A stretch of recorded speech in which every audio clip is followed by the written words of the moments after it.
Heading into the Democratic debates, health care will be a top issue for Senator Bernie Sanders. He has been one of the candidates leading the call for a switch to Medicare for all. Shaquille Brewster has been on the road covering Bernie Sanders. Shaq joins us now from Detroit. Shaq, what can we expect to hear from Bernie Sanders on Medicare for all during the debates themselves? Well, you can expect to hear a little bit of what you heard from him this weekend. Senator Sanders, he got to Detroit early, but then he went on a bus trip to Canada with type 1 diabetics. We're going to talk a little bit more about it. Our campaign reporter, Gary Grumbach, did a full piece on it that you'll see a little bit later. But in that trip, and the whole point of that trip was to highlight the importance and the high cost of prescription drugs in the United States. People there were able to get those prescription drugs for a much lower rate. Senator Sanders is planning to make the point at this debate that his plan, Medicare for All, is the one that you should be focused on, that Democrats should choose and that the party should rally behind. And it's a plan that has been at the center of the debate before, but that is also at the center of the party's divide. So we saw Senator Harris, for example, unveil her health care proposal today, and the campaign fired back and said, no, that's not Medicare for All because it preserves private insurance. You also heard the campaign going after Vice President Biden's plan, which wasn't Medicare for All, but which had a public option, so allowing people to buy into a government-run plan in that fashion. And the campaign has been active about pushing back against those plans. So you really expect to see Senator Sanders frame this debate around the issue of health care. It's one that he sees central to his candidacy. All right, how about Senator Sanders versus Elizabeth Warren at the debates? Probably his biggest rival on the progressive front. A lot of people expecting some fireworks there. What do you think, Shaq? Well, you know, it's interesting. Unlike the first debate, Senator Sanders is coming into this debate in a somewhat weaker position. He's not the clear second place contender that he was after that first debate. Actually, Senator Warren just overtook him in the real clear average politics of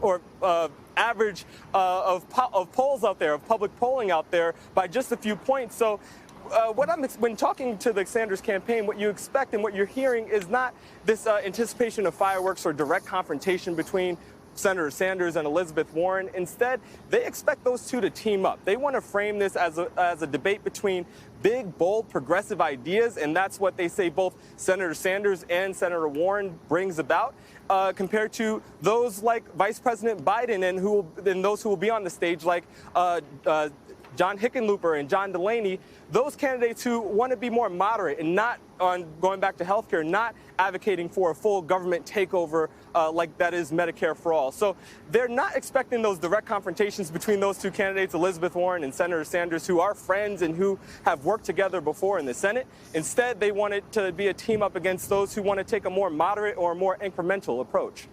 Shaq, since you're there on the ground in Detroit, any other insights into how Senator Sanders or any of the other candidates are prepping for tomorrow night? You seen them running around doing anything interesting?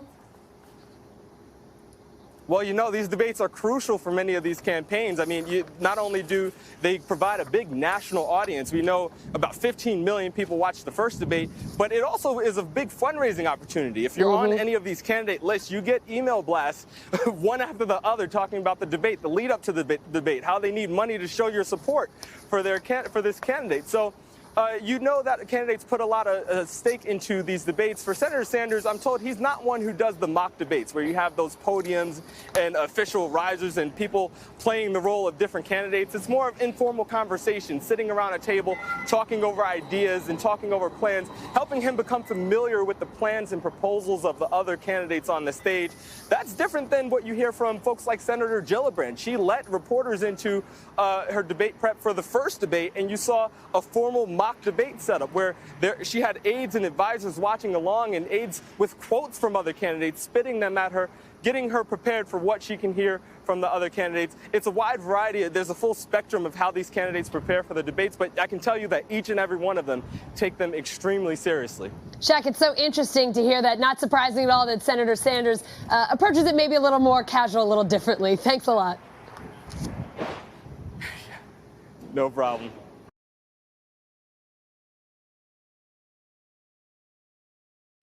Hey, NBC News viewers, thanks for checking out our YouTube channel. Subscribe by clicking on that button down here and click on any of the videos over here to watch the latest interviews, show highlights, and digital exclusives. Thanks for watching.